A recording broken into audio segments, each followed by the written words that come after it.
Damn it. Alright, give me the controller. No. Come on, give me the controller. No. Do you want to know how to get good? Give me the controller. No.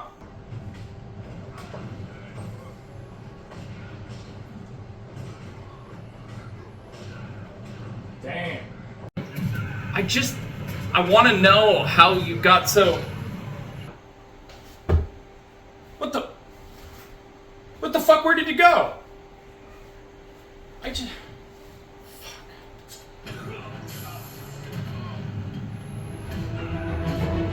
I'm Batman!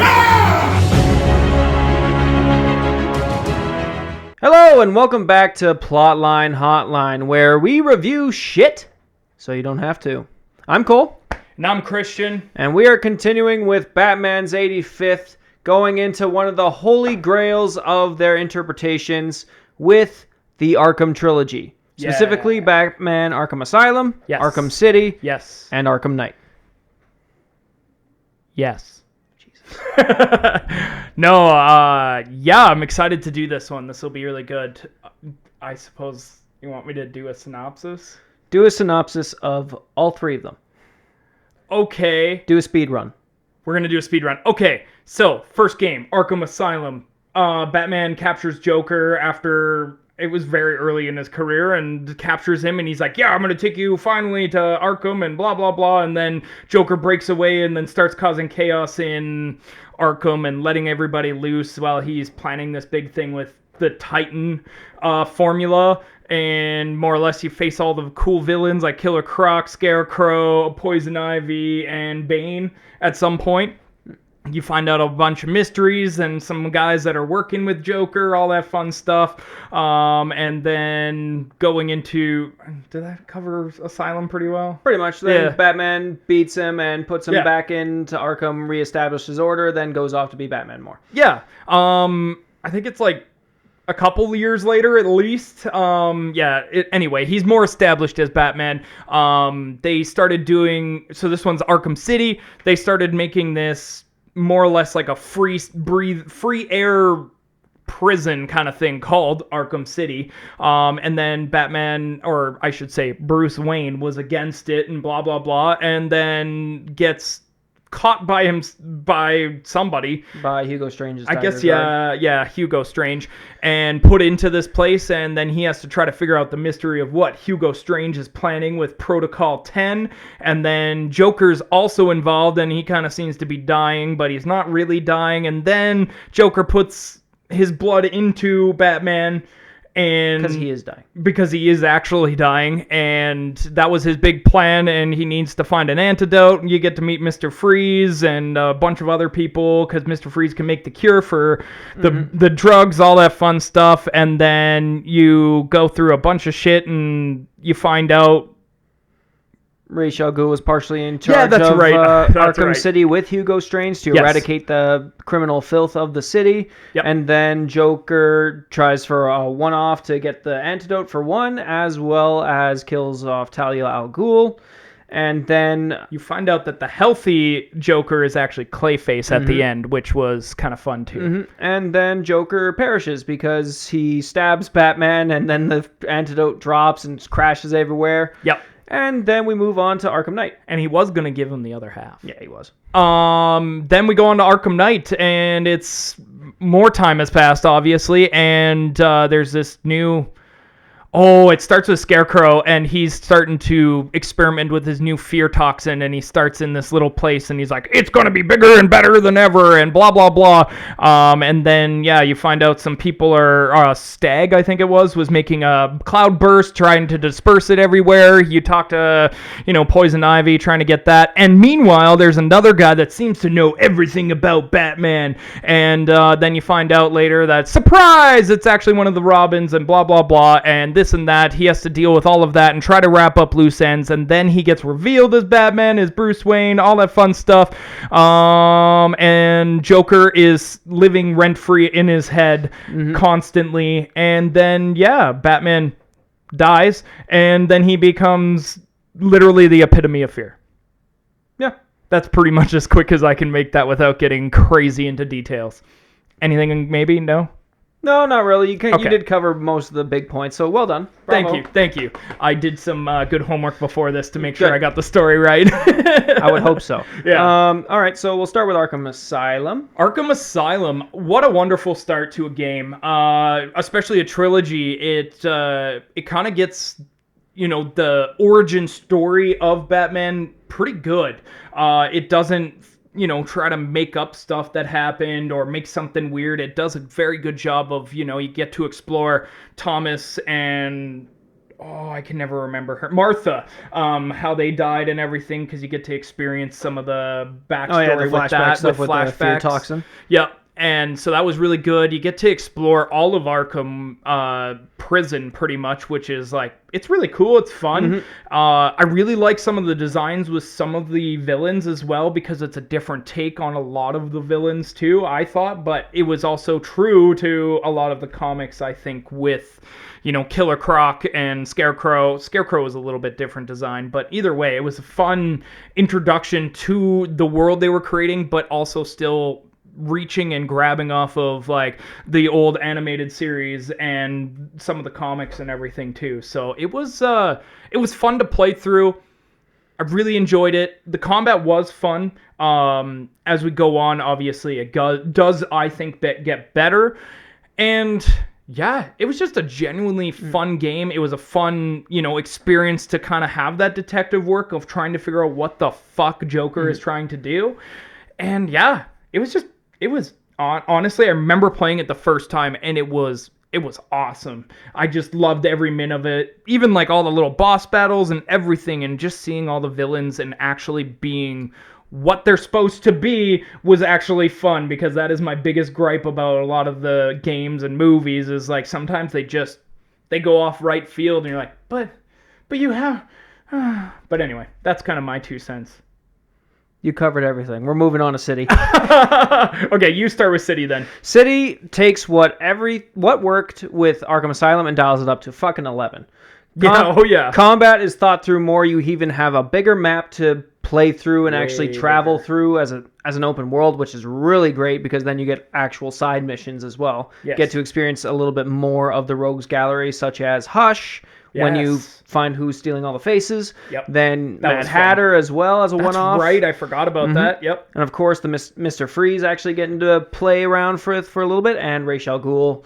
Which was awesome to see him actually come in and actually be Ra's al Ghul. Yep, it was well thought out. The story is a little bit more in depth than the first one, which is really nice. And honestly, throughout the whole series, the voice acting is top tier. It's on top. It's pure gold. The whole thing, I mean, you got legends. Kevin Conroy as the Batman. only Batman. Mark Hamill as Joker. The only Joker. And obviously, they've worked together for decades, and they know how to play off each other. Also, the gadgets in Arkham City are upped as well. You get upped. everything you left off with in Asylum, and then you get more, and you get to actually do more with them in both combat and in puzzles and stuff like that, and it's really nice.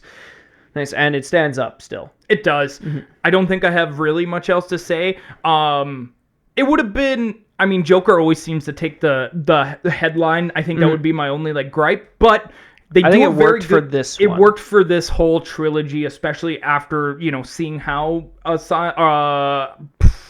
Arkham City ends. Wow, I really wanted to put that all together, but they make a good use of all the villains, especially in City, because it's an open air prison. It was fun. Hugo Strange was great. Everything was fantastic.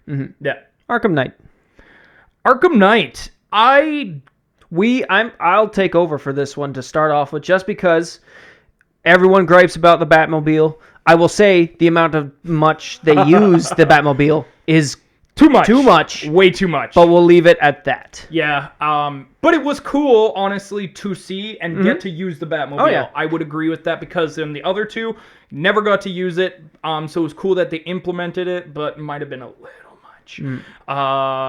Graphics, even to this day, 10 years later, fire. It looks better than a lot of other games I've played. Yeah, and somehow still it looks beautiful. 2016 this one came out? 2014. Yeah, so it holds up after almost 10 years, a decade. Yeah. The mystery was great right away, trying to figure out who the Arkham Knight was. I thought that was really fun, especially Scarecrow. I think I enjoyed it, to be honest. It was cool to have to do his levels while you're tripping on his fear toxin because he stabs it into you. It was a lot of fun. The combat was amazing. The additions to the combat were great with the environment takedowns. The fear takedowns make things a little easy with Predator stuff here and there, but it's still really fun to watch. Being able to use weapons, like take their like bats and stuff from them, was really cool too. Because you kind of get to use it in Arkham City, but not really. It's kind of like just happen to take it and you hit the one guy, right? Yeah, even the fast travel, like with the grapple, is it's hyped up again, and it's really fun because in the rain, and then you're flying around in this beautiful city with all the architecture and stuff. It's great. Map, you get to explore all of Gotham City, and which was a lot of fun. There was a lot to look at, a lot to do.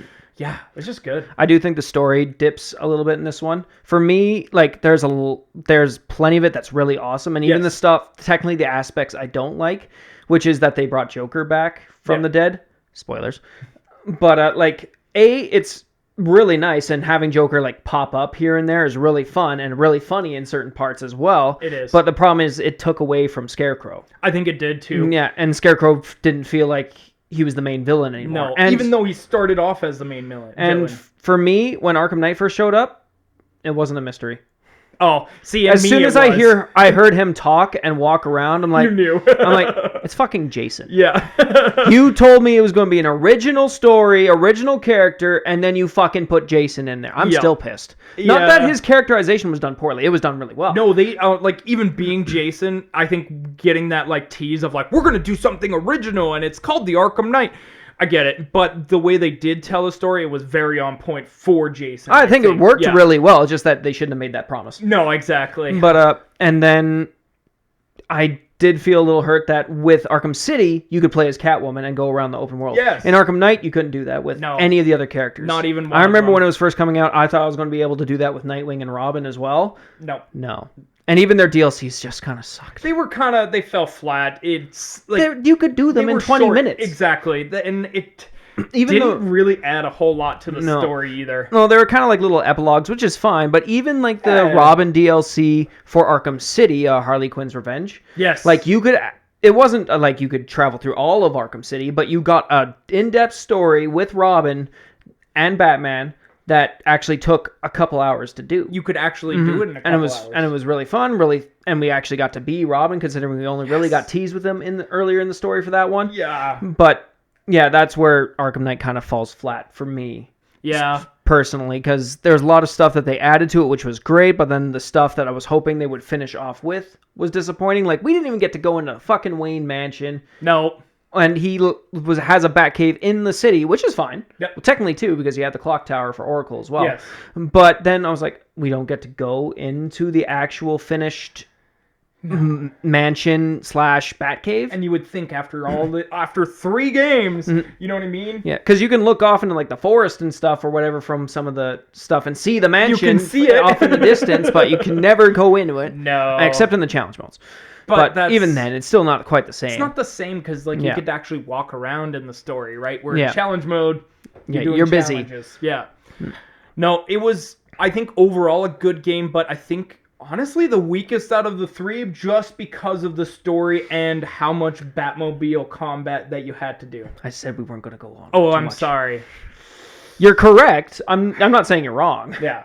But the story fell off just a little bit. I'm not saying there isn't amazing parts in that story. No, there's some great moments in it. Like, really great. And then it's just like, I don't know, felt a little convoluted with, of course, the Batmobile. And then also it kind of undermined the other Bat family members when they did bring them in, but didn't utilize them really. Didn't use them really at all. Like, Robin gets captured. Oh, great. Yeah, Nightwing gets sidelined to just Penguin missions and somehow gets snuck up on all the fucking time. I don't know how. I don't understand. He gets snuck up by the Penguin, this fat, tiny little guy, and somehow has in like a chokehold with a gun to his head. And I'm like, how?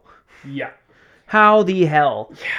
Yeah. And then even Catwoman doesn't get a lot to do. She's stuck in a room for Riddler the whole time. Yeah, and that's kind of disappointing as well. And then even after she kind of goes after him, but you don't even really again get another that. 20-minute mission, and that's it. And you're like, oh, good, she got her epilogue. That's great. Overall, I do enjoy the Arkham series. It's something I go back to fairly often. It's really good, and it has a lot of tie-ins from the research I was doing is to the animated series, where Because a lot of the writer for the first two is Correct. Paul Dini, the same guy. Yeah, he did a lot of the writing. Obviously, a lot of the voice cast came back as well. And then they had a lot of tie-in comics, which was nice. Oh, too, yeah, they and did. some of the movies. It was really fleshed out. I think it was a good addition to the Batman as a whole. And it was done right instead of just sloppily trying to throw whatever they think is the best idea for Batman. Again, weak points throughout the series, but I think overall did a very good justice to Batman. Yeah. I think the only other one we didn't touch on was Origins, but it's kind of a prequel to It's a prequel Arkham. / done by another studio. We can save it for another time. Yeah. I think it gets shit on more than it deserves. Correct. But it's fun. I would still play that again if it came out with a remastered edition. Yeah, I would too. Ratings. Ooh. Start with Asylum, then City, then Night. Oh, all three? Yep. Okay. For Arkham Asylum, I'm going to give it a solid 8. Okay. Yeah. City. That one I'm actually going to give a 9. I really enjoyed it. It was probably the strongest for story-wise, and I'm a very big story person. I love trying to play through the story, and it was probably the strongest one of mine. Yeah, so 9. Night. Oh, see, there's some complications because I really... I am going to give it a 7.5. Only because, again, some weak points with the story and things that won't be mentioned. Asylum. I give Asylum an 8 as well. Yep. City, I will give a 9 as well. Night. Ooh, what is he gonna give Night? 8. Ooh, okay. I shit on it a lot, but it offers a lot of great highs. The problem is that it's hand in hand with the biggest lows of this series as well. Yeah. And that's where the drop-off happens. Yeah, I agree. Okay. But they're all brilliantly done. Yeah, I agree. They're fantastic games to play through. Play through them if you haven't. But I think that's going to wrap up our Arkham series review. I know it was kind of short and sweet. We're just trying to get as much as we can. If you want more review on each of the games, let us know in the comments. We can certainly go in depth with these. Yeah, we can do a separate video for each, but we thought we'd give you a general review of what we got. Like I said, if you wanted to see more of just this, let us know in the comments. If you liked it, give it a big old thumbs up. If you want to hear more, subscribe, hit that bell. We'll make sure to notify you when we got new stuff coming. We do have stuff coming out on Spotify right away because I'm gonna suck less. Anyway, so this has been Plotline Hotline. My name is Christian, and with me is Cole. Once again, follow us on social media, which will be up in here somewhere. And remember, we review shit so you don't have to, and we will see you next time. Bye! He's gonna suck less.